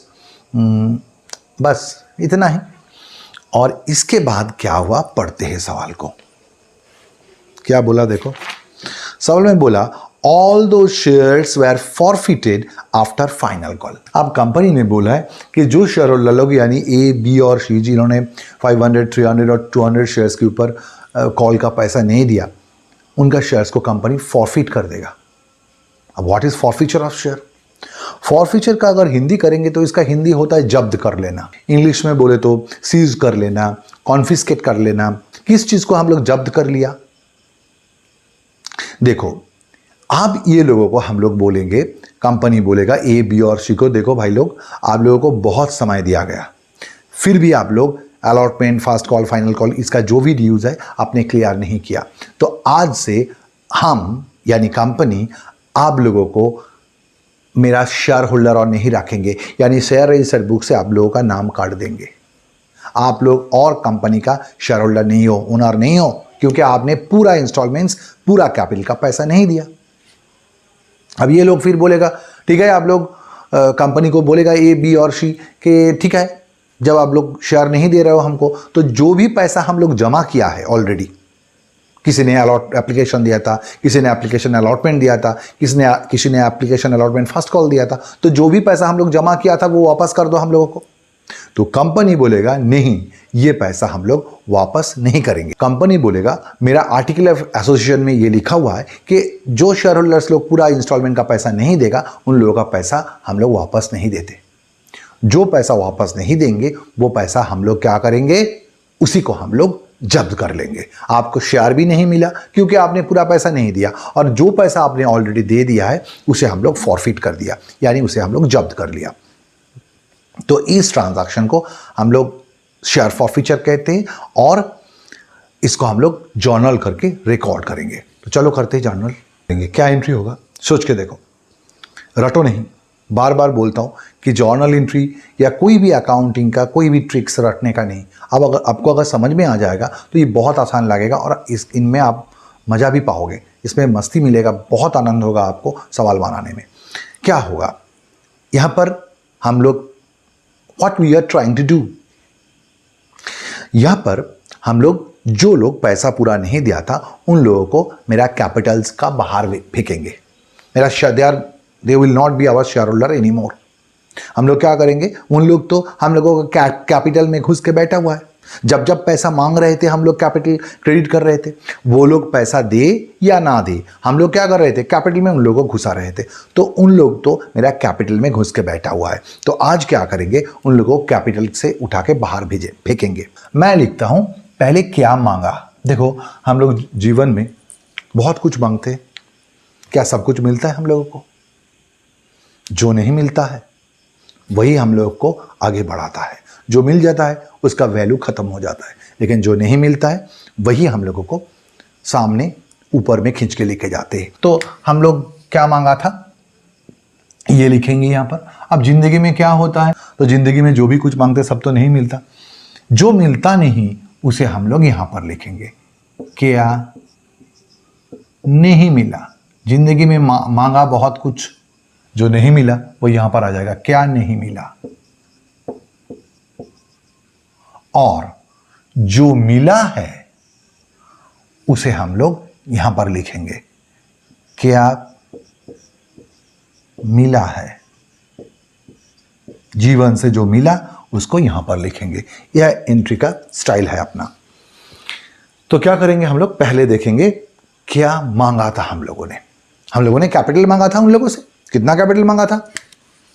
जितना capital मांगा था उतना से capital को divide कर दो। क्यों डिवाइड करेंगे? अरे आज तो कैपिटल को घटाना है। जब भी आप पैसा मांग रहे थे, वो लोग दे चाहे ना दे, तो आप तो कैपिटल को बढ़ाते जा रहे थे क्रेडिट करके।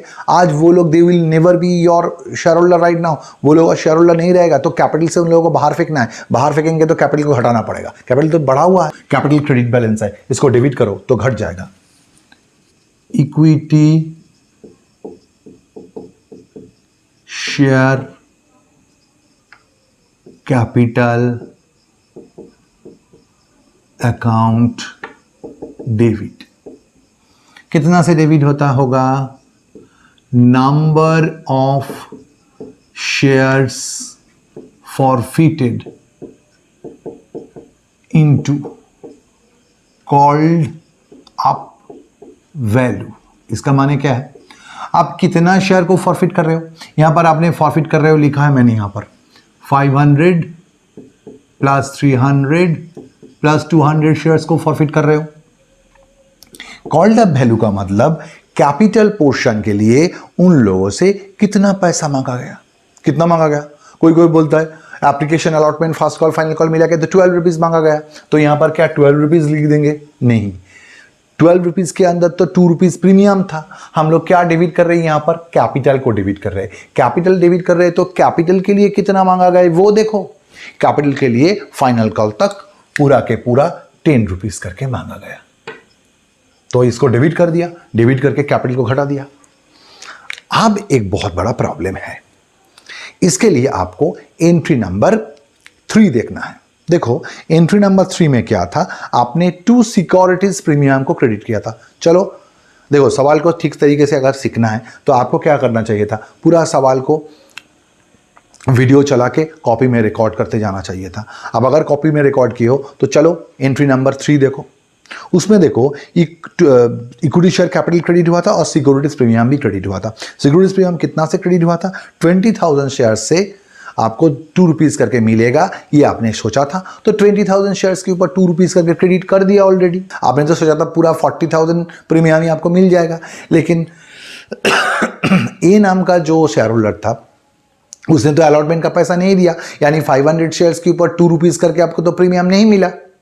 लेकिन फिर भी आपने नंबर 3 एंट्री में प्रीमियम को पूरा 20,000 के ऊपर 2 रुपीज करके क्रेडिट करके रखे हो नंबर 3 एंट्री में। यानी कि आपने भूल करके रखे हो। आपका अलॉटमेंट में प्रीमियम का पैसा 1,000 कम मिला, 500 शेयर्स के ऊपर 2 रुपीज करके कम मिला, यानी आपको प्रीमियम को क्रेडिट करना चाहिए था नंबर 3 एंट्री में 20,000 माइनस 500 इनके ऊपर 2 रुपीज करके। लेकिन प्रीमियम तो आपका 20,000 के ऊपर 2 रुपीज करके क्रेडिट करके रखे हो, तो प्रीमियम ज्यादा क्रेडिट करके रखे हो। तो आज ने हम लोगों ने देखा, अरे प्रीमियम तो इतना नहीं मिला, फिर भी हम लोगों ने डेबिट कर दिया था, हम लोगों ने क्रेडिट कर दिया था प्रीमियम को 20,000 के ऊपर 2 रुपीज करके। तो आज हम लोग सही कर देंगे, यानी जितना ज्यादा क्रेडिट करके रखे थे उतना वहां से उठा लेंगे। कैसे उठाएंगे? क्रेडिट बैलेंस को डेबिट कर दो, वो घट जाएगा। कितना से डेबिट करेंगे? Securities premium account debit. कितना से डेबिट करेंगे? इस 500 शेयर से आपको पैसा नहीं मिला अलॉटमेंट का, और अलॉटमेंट के साथ ही प्रीमियम था, तो इन लोगों से प्रीमियम नहीं मिला। 500 शेयर्स के ऊपर 2 रुपीज करके आपको नहीं मिला। अब हम लोग देखेंगे क्या नहीं मिला। ये सब तो हम लोगों को हमने मांगा था, इतना पैसा मांगा था, लेकिन क्या नहीं मिला? देखो, जो पैसा नहीं मिला उसको आपने अभी तक कॉल्स इन एरियर अकाउंट में डेबिट करते गए। जब भी पैसा नहीं मिल रहा था, अलॉटमेंट का पैसा नहीं मिला, तो कॉल्स इन अकाउंट को डेबिट किया था, एंट्री नंबर 4। फास्ट कॉल का पैसा नहीं मिला, एंट्री नंबर 6। तो देखो आपने कॉल्स इन एरियर को डेबिट करके कर दिए थे। एंट्री नंबर 8, फाइनल कॉल का पैसा नहीं मिला, तो जितना नहीं मिला वो कॉल सिनेरियो में डेबिट किया था। तो जहां जहां आपने देखा था कि आपको पैसा नहीं मिल रहा है, आपने कॉल सिनेरियो में डेबिट करके आए थे। क्या सोच के डेबिट किए थे कि अभी ये एक आउटस्टैंडिंग इनकम है, बाद में मिल जाएगा। लेकिन आज क्या देखा? आज देखा ये लोगों के साथ और कोई नाता नहीं है हम लोगों का, ये और शेयर होल्डर नहीं है, दे विल नॉट पे आवर ड्यूज, वो लोग पैसा नहीं देगा और कभी। तो कॉल सिनेरियो डेबिट करके रखने का मतलब क्या है? फिर उसको भी उड़ा दो। वहां पर डेबिट करके रखे थे तो यहां पर क्रेडिट करके कैंसिल कर दो। ये जो क्या नहीं मिला वो कहां जमा हुआ है? कॉल सिनेरियो में। अब इसको यहां पर हम लोग क्रेडिट कर देंगे to calls in arrears account.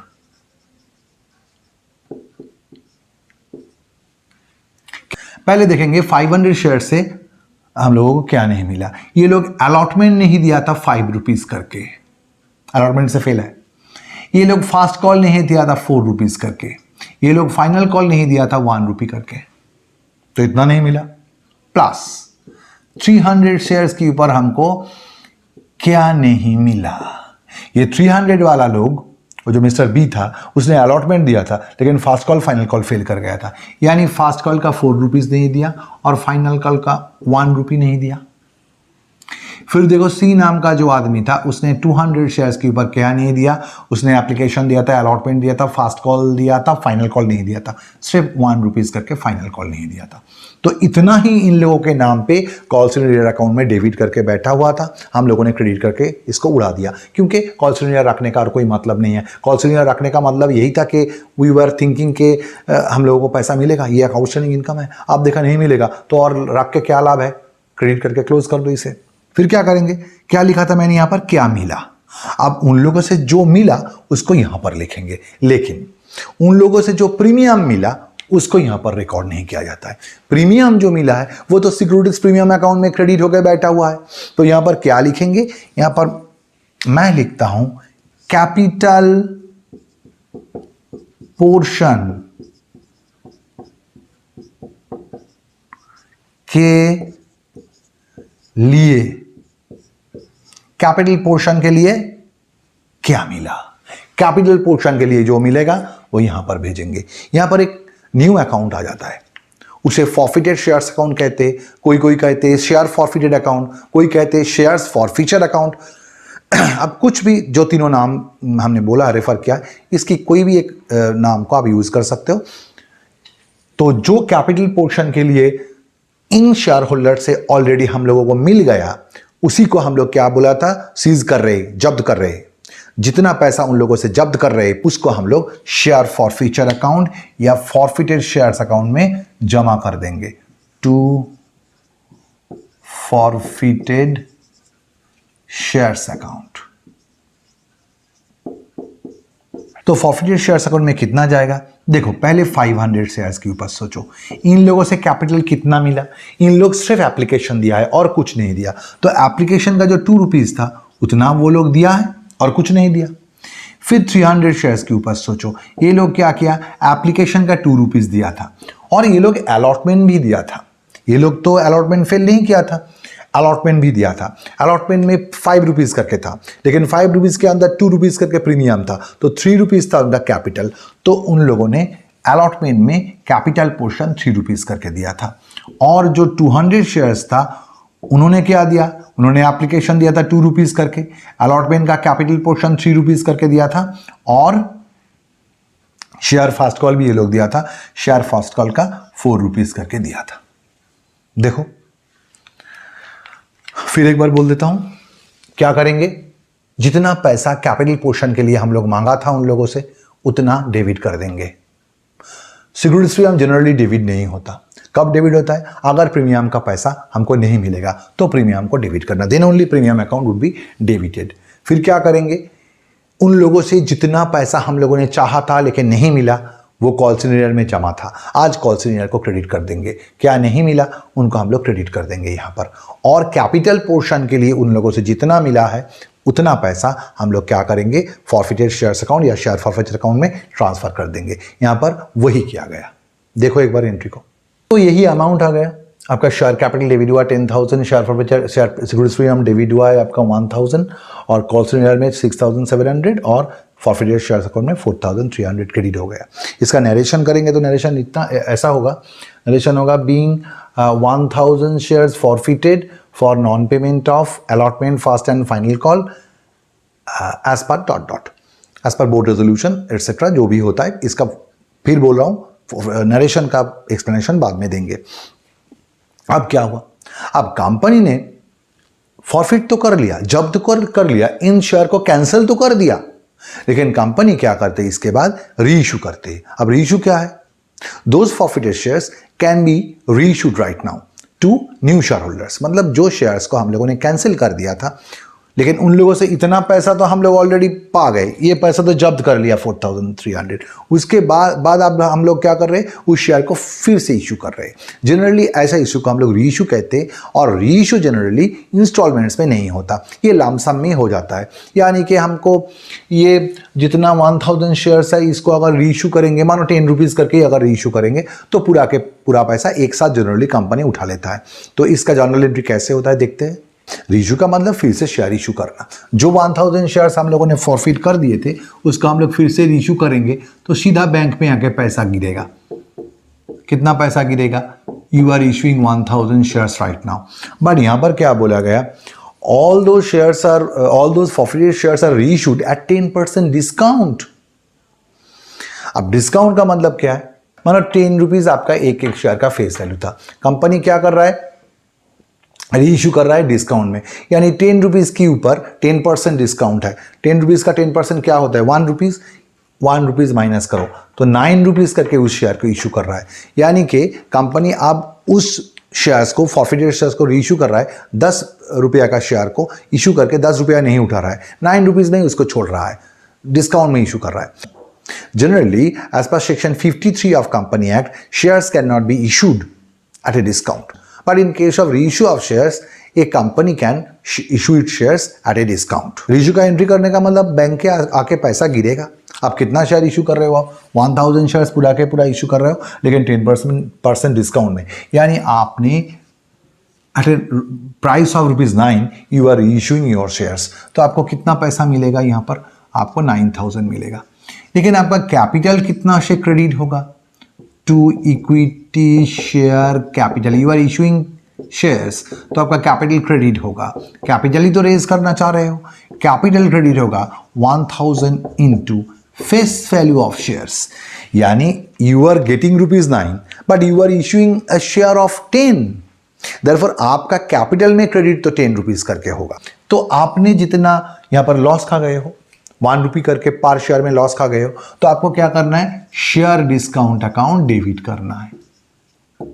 आपने डिस्काउंट में इशू किया तो शेयर डिस्काउंट अकाउंट डेबिट होना चाहिए था, कितना करके, 1,000 शेयर्स के ऊपर 1 रुपी करके, बट यहां पर शेयर डिस्काउंट डेबिट नहीं होगा। क्यों नहीं होगा, कंपनी एक्ट बोल रहा है व्हेनेवर यू आर रीइशूइंग शेयर्स, अब जब शेयर को रीइशू कर रहे हो तो अगर कोई लॉस भी इशू करोगे तो उस लॉस को शेयर डिस्काउंट मत बोलो, है तो ये डिस्काउंट।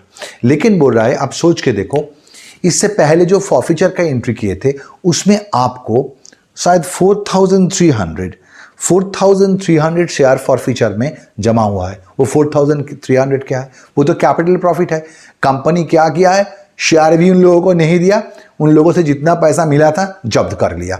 अब वो जब्त हुआ पैसे को आपने शेयर फॉरफिटेड अकाउंट्स में जमा करके रखे हो।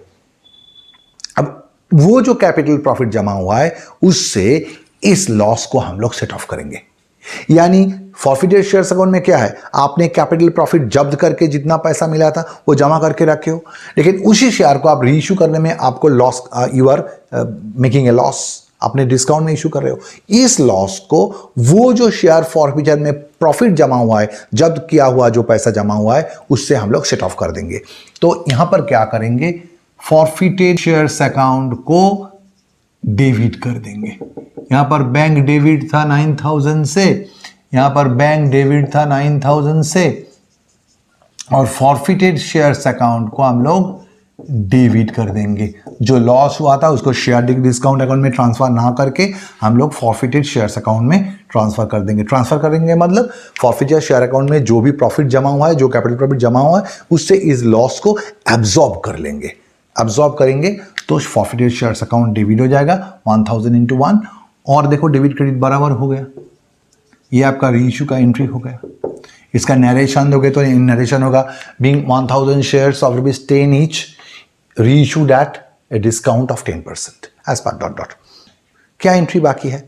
देखो, जो फॉरफिचर वाला एंट्री था वहां पर क्या हुआ था, आपने शेयर फॉरफिचर में 4300 आपका क्रेडिट बैलेंस जमा था, और यहां पर क्या हुआ, आपने रीइश्यू के समय उस 4300 का 1000 को यूटिलाइज कर लिया। यहां पर अब कंपनी एक्ट में बोल रहा है कि अगर if all the forfeited shares are reissued, अगर आपने जितना शेयर्स फॉरफिट किए थे सबको अगर आपने रीइश्यू कर दिया तो शेयर फॉरफिचर अकाउंट में और कोई बैलेंस आपको रखना नहीं है। शेयर्स फॉरफिचर में जो भी बैलेंस पड़ा हुआ है, जो भी कैपिटल प्रॉफिट जमा हुआ है फॉरफिटेड शेयर्स अकाउंट में, वहां से उठा के कैपिटल रिजर्व में ट्रांसफर कर दिया जाए, क्योंकि है तो वो कैपिटल प्रॉफिट। कैपिटल प्रॉफिट को हम लोग जनरली कैपिटल रिजर्व में ट्रांसफर करते हैं, इसलिए शेयर फॉरफिटेड अकाउंट या फॉरफिटेड शेयर्स अकाउंट में जो भी कैपिटल प्रॉफिट जमा है उसे कैपिटल रिजर्व में ट्रांसफर करना है। तो हम लोग लास्ट एंट्री कर देते हैं। तो हम लोगों ने एंट्री कर दिया forfeited shares account debit to capital reserve. ये अमाउंट कहां से मिला आपको? देखो 4300 शेयर फॉरफिचर वाला जो एंट्री था उसमें फॉरफिटेड शेयर्स अकाउंट में 4300 था, और रीइश्यू वाला एंट्री में क्या है आपका, फॉरफिटेड शेयर्स अकाउंट डेबिट हुआ है 1000। तो इससे ये माइनस कर दो, तो जितना पड़ा है 3300 ये कैपिटल प्रॉफिट है, फॉरफिटेड शेयर्स अकाउंट से उठा के इसको कैपिटल रिजर्व में ट्रांसफर कर देंगे। इसका नरेशन क्या होगा, being capital profit transferred to capital reserve. अब इश्यू ऑफ शेयर का जो बेसिक अकाउंटिंग होता है, जो बेसिक रिकॉर्डिंग है वो तो दिखाया, लेकिन ये चैप्टर बहुत ही इंपॉर्टेंट है, बहुत इंटरेस्टिंग है और कठिन भी होता है सवाल। आप बीकॉम या सीए इंटर या सीएमए इंटर का बात छोड़ो, ग्रेजुएशन यानी आईएससी सीबीएसई में जो स्टैंडर्ड का सवाल आता है वो भी बहुत टफ होता है, इसलिए इस चैप्टर का बहुत अंदर तक झांकेंगे। जितना भी पहलू है इस चैप्टर का हम लोग करेंगे। आज के लिए इतना ही। अगर वीडियो अच्छे लगे तो लाइक करना, सब्सक्राइब करना चैनल को, और बेल बटन को दबा देना। फ्यूचर नोटिफिकेशन मिलता रहेगा आपको, जो भी आने वाला वीडियोस सबका नोटिफिकेशन मिल जाएगा आपको। और वीडियो को बहुत शेयर करना, क्योंकि ज्ञान बांटने से बढ़ते हैं। चलते हैं, टेक केयर, गुड बाय, जय हिंद।